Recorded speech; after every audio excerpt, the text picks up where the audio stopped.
Breaking news చూస్తున్నాం. Delhi liquor scam కేసులో కీలక పరిణామం చోటు చేసుకుంది.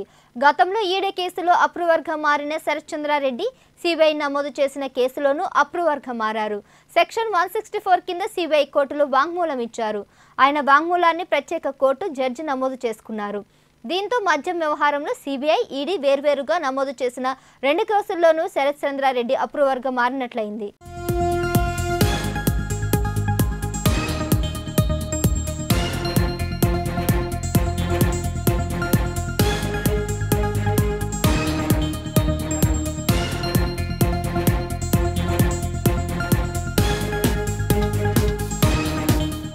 ఢిల్లీ లిక్కర్ స్కామ్ కేసులో ఇప్పటికీ మాగుంట రాఘవ, దినేష్ అరోరా అప్రూవర్గా మారారు.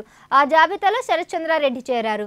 తెలంగాణలో భూముల కొనుగోలు లావాదేవీల వ్యవహారాల్లో శరత్ చంద్రారెడ్డిని ఎమ్మెల్సీ కవిత బెదిరించినట్లు సిబిఐ కోర్టుకు తెలిపింది. శరత్ చంద్రారెడ్డి దక్కించుకున్న 5 జోన్లకు గాను ఒక్కో జోనుకు 5 కోట్ల చొప్పున 25 కోట్లు ఇవ్వాలని కవిత డిమాండ్ చేసినట్లు కోర్టుకు తెలిపింది. ఇక ఇదే కేసులో ఎమ్మెల్సీ కవితను సిబిఐ విచారించి ఇటీవల అరెస్ట్ చేసింది. ఢిల్లీ సీఎం అరవింద్ కేజ్రీవాల్తో కలిసి కవిత కుట్ర చేశారని, సౌత్ గ్రూప్నకు ఆప్కు మధ్య కవిత దళారిగా వ్యవహరిస్తూ 100 కోట్లు ముడుపులు చెల్లించడంలో కీలక పాత్ర పోషించారని అభియోగం మోపింది. ఈ క్రమంలోనే కవితను అరెస్ట్ చేశారు.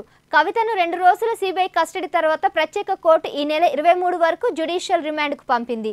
జ్యుడిషియల్ రిమాండ్కు ఇచ్చిన 4 రోజుల్లోనే సిబిఐ కేసులో అప్రూవర్గా శరత్ చంద్రారెడ్డి స్టేట్మెంట్ ఇవ్వడం హాట్ టాపిక్గా మారింది.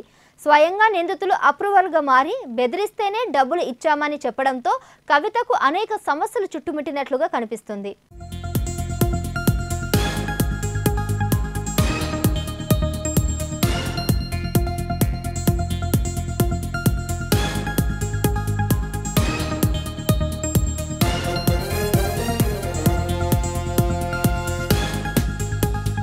శరత్ చంద్రారెడ్డి అరబిందో ఫార్మా కంపెనీ యజమానుల్లో ఒకరు. ఢిల్లీ లిక్కర్ స్కామ్ కేసులో 2022 నవంబర్ 11న శరత్ చంద్రను ఈడీ అరెస్ట్ చేసింది. ఆ తర్వాత 2023 జనవరి 27న తన నానమ్మ అంత్యక్రియల కోసమని బెయిల్కు అప్పీల్ చేసుకోగా రౌస్ అవెన్యూ కోర్టు 14 రోజులు బెయిల్ మంజూరు చేసింది. ఏప్రిల్ 1న తన భార్య అనారోగ్య కారణాలతో మరోసారి బెయిల్ కోరగా 4 వారాలు బెయిల్ మంజూరైంది. ఏప్రిల్ 25న బెయిల్ పొడిగింపు పిటిషన్ వేయగా దానిని అవెన్యూ కోర్టు తిరస్కరించింది. ఢిల్లీ హైకోర్టు రెగ్యులర్ బెయిల్ మంజూరు చేసింది.